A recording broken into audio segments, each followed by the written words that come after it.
Vou fazer a prece de Nossa Senhora Aparecida pelos presentes que todo mundo ganharam, então em louvor de todos nós.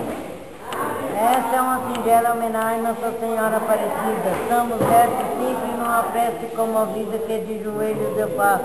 A nossa Virgem querida que protege o nosso povo, ricos e pobres, de todas as religiões, de todas as classes sociais. É uma prece sentida que sai do meu coração para esta gente que eu amo, minha gente do sertão. Dai-nos, Senhora nossa, todo o carinho humano de vosso santo coração. É vosso Filho que implora pelo povo do sertão. Dai, Senhora Aparecida, a fé maior fervor. Curai os que estão enfermos, dai mais luz ao pecador. Consolai os aflitos, desespero e coração. Protegei os que têm frio, que têm fome e solidão. Dai, Senhora Aparecida, paciência aos incuráveis.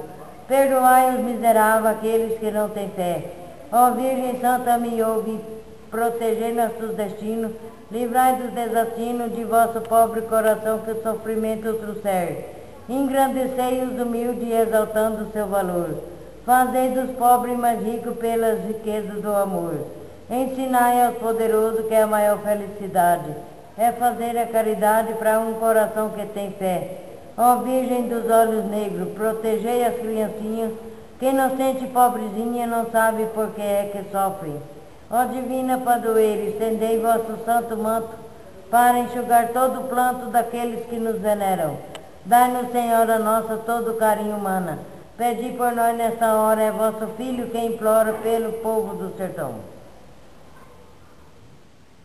Em louvor de todos nós.